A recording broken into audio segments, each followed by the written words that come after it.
to see what this time is going to be. The speakers urging him across the finish line. Etienne Twizere is going to be in the hot seat for Rwanda. Don't know for how long, but he's going to be there. 22 years of age. Very special moment for this rider to be given the honour of starting this men's under-23 individual time trial. A chance for him to roll down the ramp, go out in front of his home crowd on his home roads.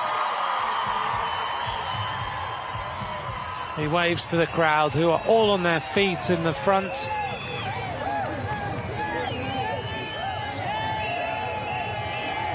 The whistles are ready.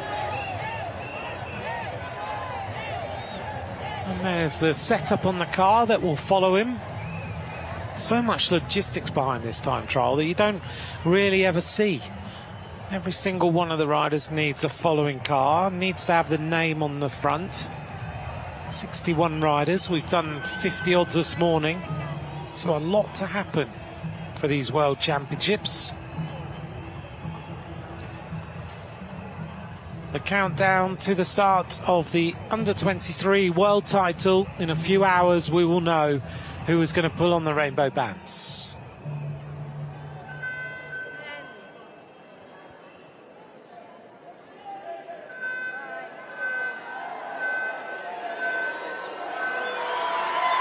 Well, the crowd join in as we count down, and Etienne Twizere is now underway.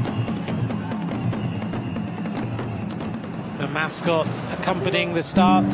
He goes through that first corner nice and quickly.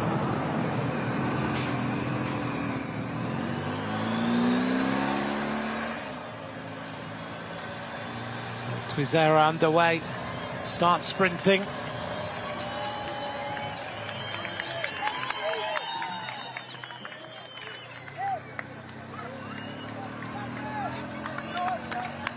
So the Rwandan rider is sprinting away now, getting himself into his rhythm. Got to be consistent in this time trial. You don't want to go off too hard, but you've also got to make sure you have that consistent speed all the way through as well.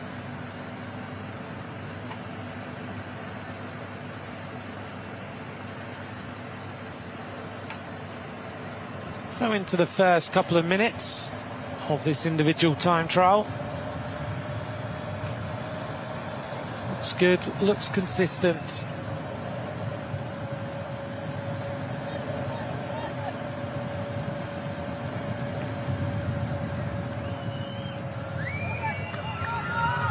In his corners here, pedaling all the way through the turns. The riders tended to use shorter cranks now, so they're able to consistently pedal through every single corner without worrying about touching the pedal or anything. Used to be you'd have long cranks in and try and settle down and enjoy this experience.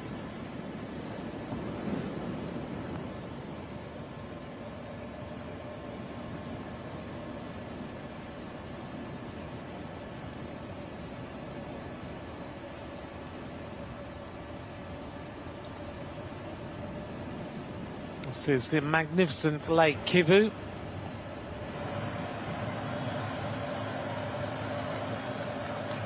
We'll get our first intermediate split after 10.6 kilometres of racing. That gives an idea of something to follow as we try and see how the riders are doing.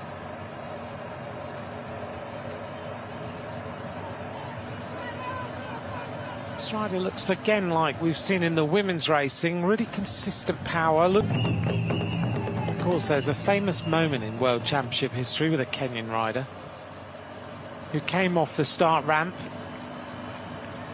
kind of got a bit disorientated as the updated temperature and the wind has gone up again, 10 kilometres an hour, 27 degrees, so it's a lot warmer.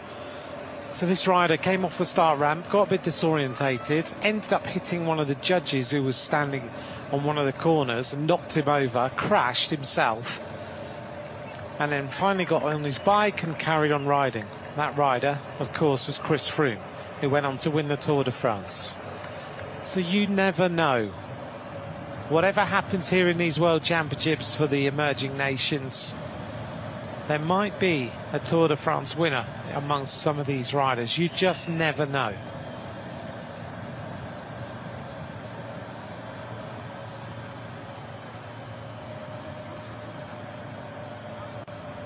If you want to see that clip, it's somewhere on social media. If you do a search, I watched it a few weeks ago. I'd forgotten, and I was commentating that day on Chris Froome and him coming off the star ramp.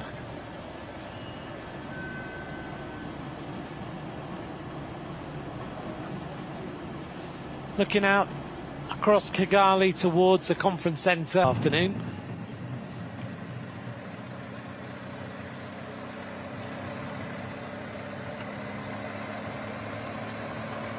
Getting close to that point then where we will be able to see that first split.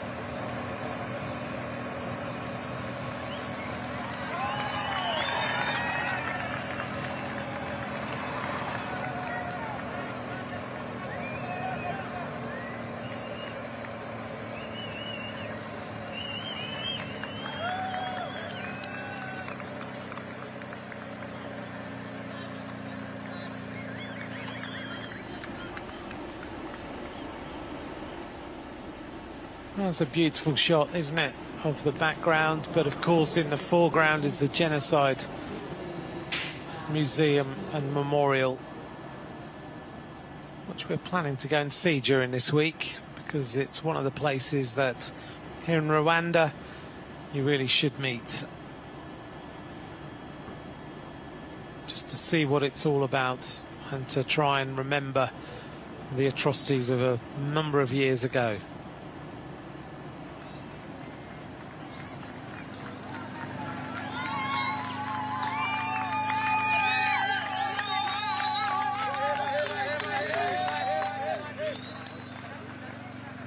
Akozwe is riding well, pedaling those gears over nicely.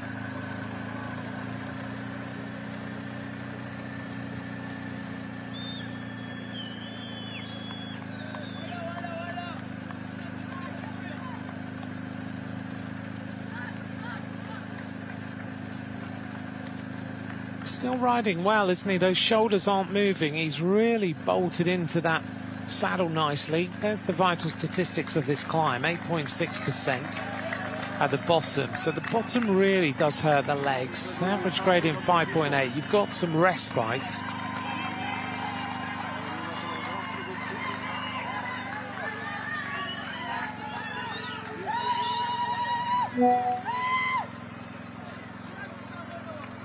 And he's making short work of this climb. He's going very, very well, and he'll set the standard for everybody else to beat when he reaches the top of this first rise of the day. The rider's taking in 3 climbs on today's course.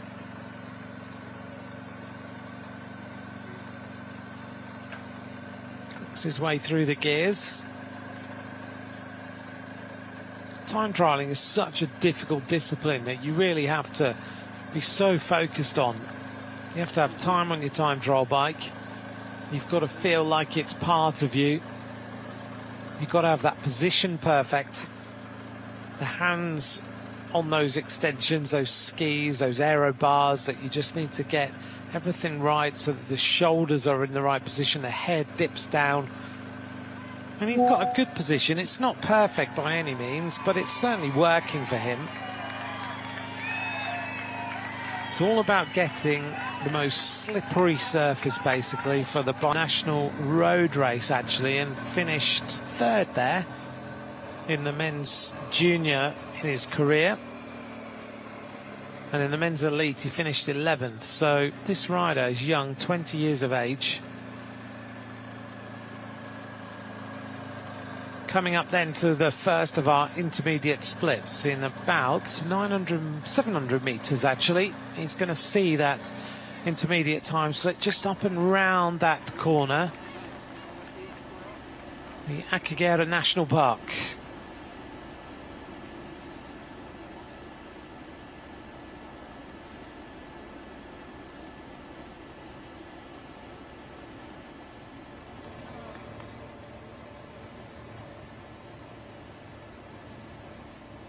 can see all the different birds here. Fantastic atmosphere.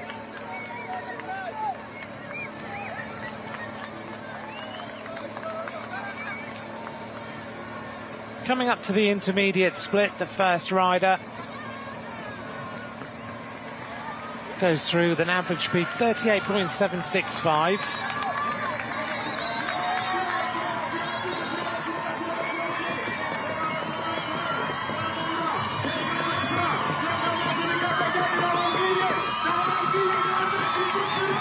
Fantastic atmosphere up here at the top of this climb, it really is.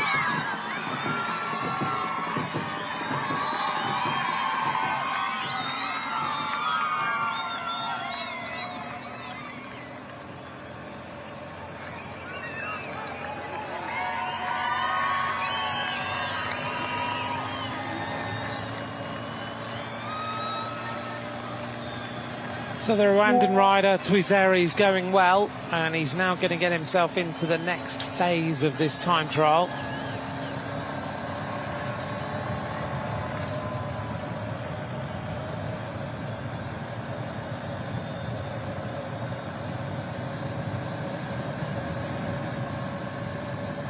Nearly 70 kilometres an hour.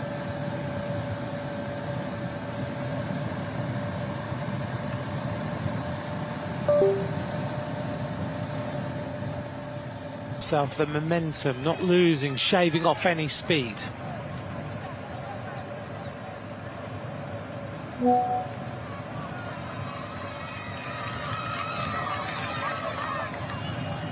Twizere continues, wearing number 61, the first rider to go for.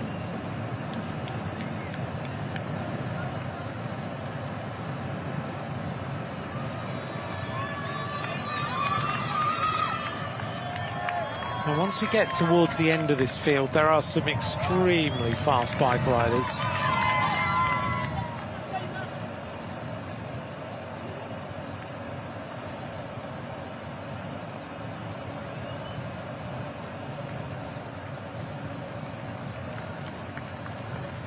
Still consistent, still riding strongly. 16.5 kilometres to go. Our next split will be after 19 kilometres of racing.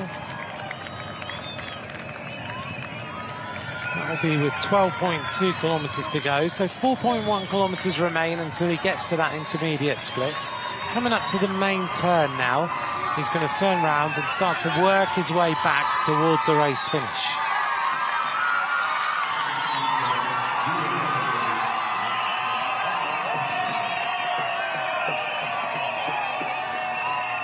Brilliant atmosphere on that corner.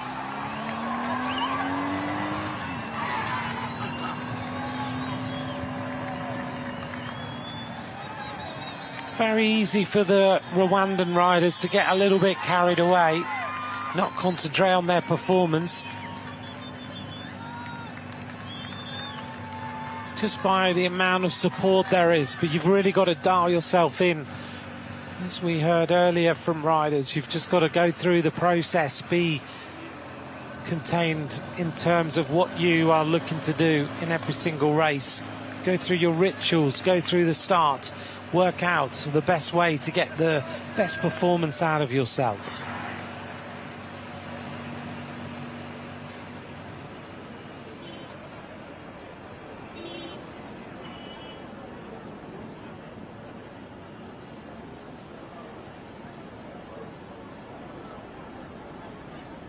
This is the Campaign Against Genocide Museum. Such an important statue that stands outside it.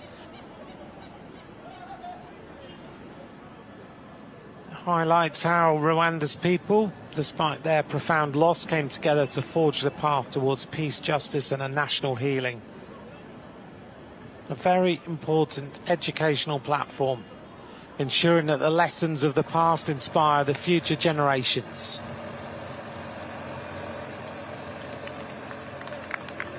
"15 kilometres to go for our first rider. Etienne Twizere. 23 minutes of riding have gone by and he's still riding consistently. starting to rock and roll a little bit more, finding the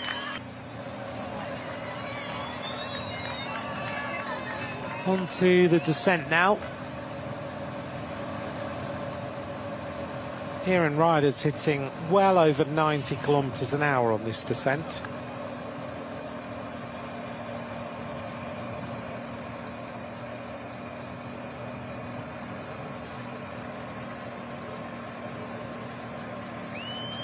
Now this is where our first rider is, coming up towards the second split at 19 kilometres. Going through that first split, he's still the fastest rider. Malakwen is second for Kenya. He's 2 minutes and 13 down at that point. And Dumuyeten of Mali is third of the Ishkef's race back in June.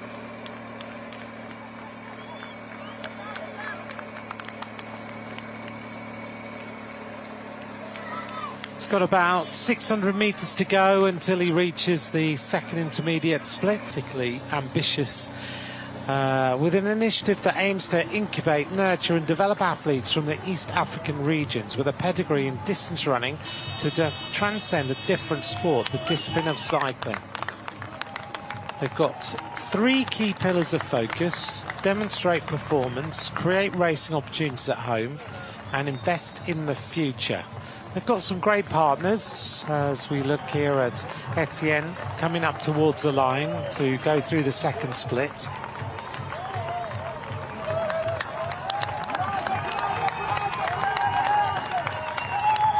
Going to go through there to set the standard, 40.7 kilometres an hour, so he's found a little bit more speed.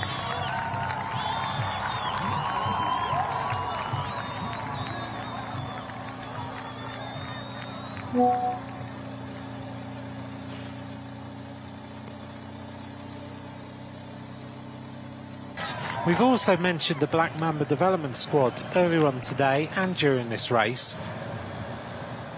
Has just gone off the ramp for Kenya.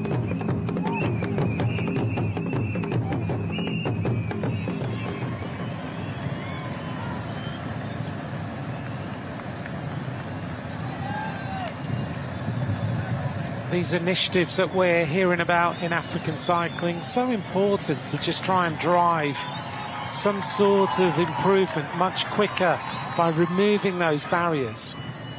And we see here in these races that there are riders who are just riding on old aluminium frames and they haven't been able to get the access to some of the equipment that they could really do with, which would ultimately help improve their performance. You take a rider from being in a time trial like this on a road bike and put them on a time trial bike like this, immediately their performance changes.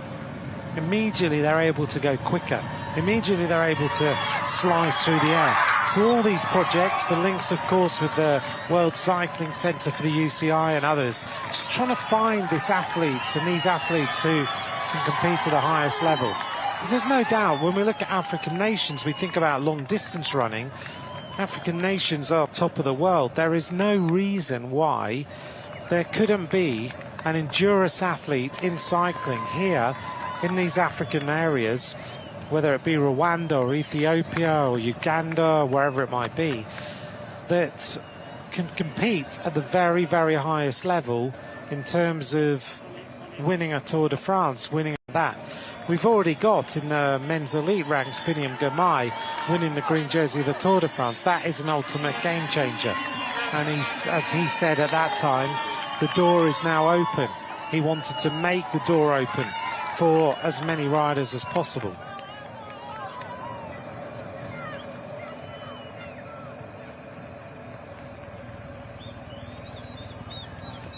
Inspiring the future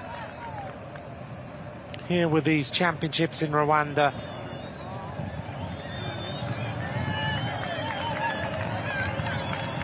It's a new fastest time at the first intermediate split for the People's Republic of China. Li Yu has gone through with a time of 16 minutes 11:87. Just only 11 seconds, 12 seconds faster than this rider from Rwanda. Needs to pick his line carefully through here. We already saw him have a little problem in one of the turns earlier on today, but he gets safely through there. Heading now towards the final intermediate split.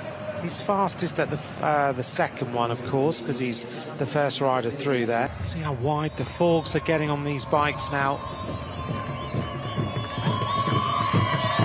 Bit of a party going on in that particular area.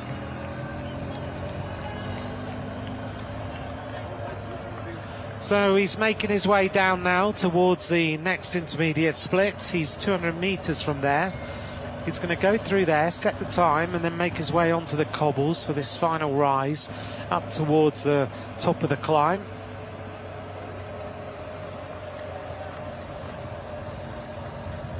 So he looks like he's starting to pick up the tempo. So I was just thinking about Uganda itself and thinking about how it's linked so closely with cycling, and for many people might be an unusual way, but of course Uganda was the home of Paul Sherwin, one of our colleagues who we sadly lost a few years ago, and is still so much missed. And Paul Sherwin lived in Uganda. Paul Sherwin had been so much linked with and trying to help everybody out. The teachers' residence there, trying to help to grow student enrolment and attract great teachers, so they needed housing to live in the area. Ongoing, they're working on the water, the power and the landscaping. There's extreme weather in isolation in that particular area, so water and electricity aren't readily available. And they've already completed the Hoffman family mother and child residence, allowing young mothers to keep learning while they take care of their youngest child. There's also the hall there.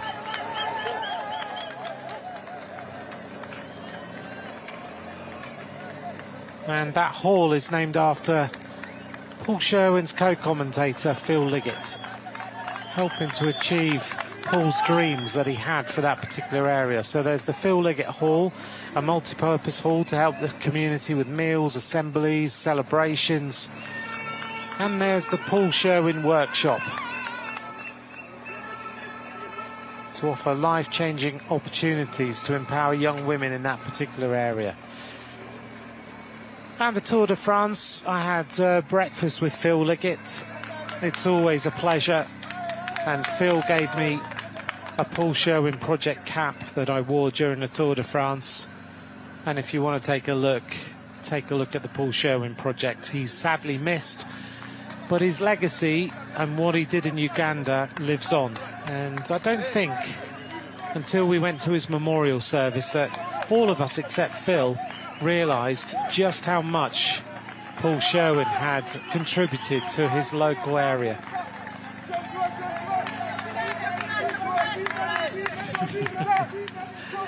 That's what the fun of these World Championships is all about, that helper at the side of the road running alongside with the Rwandan flag. This rider is only 2 kilometres now from the finish.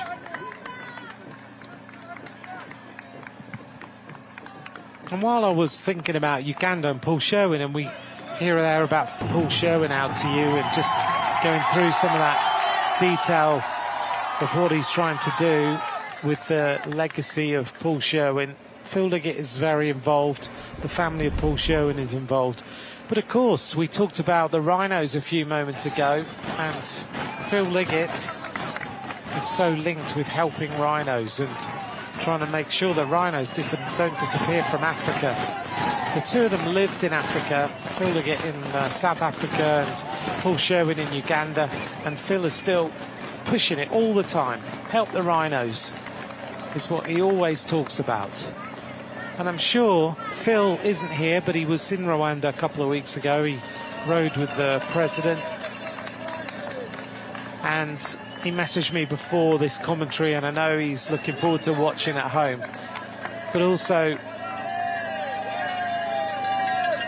I'm sure Paul Sherwin would have absolutely loved to be here.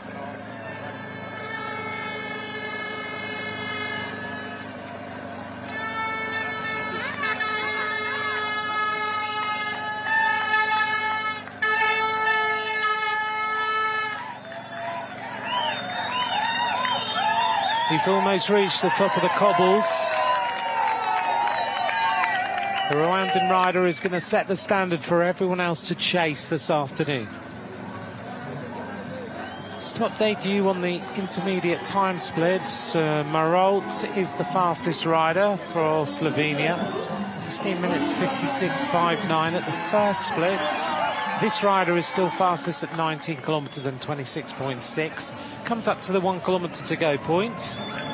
Gets into the aero tuck. He'll just wind his way now to the bottom of this last drag up towards the finish.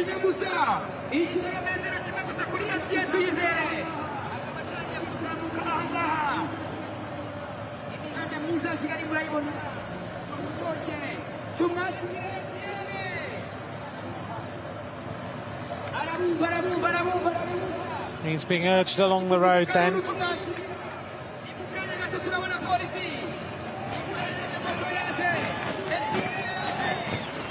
Such a massive crowd lining the actual run-in here to the finish. He's being brought home this afternoon. Etienne Twizere is almost there. He's got the race radio tucked down the front of that skin suit.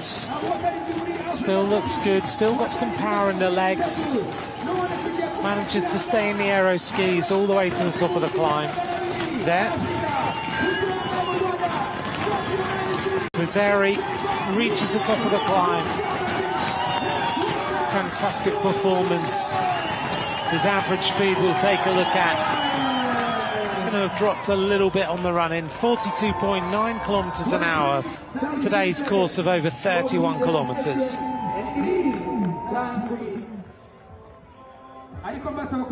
Twizere sets the standard for everybody else to chase. 1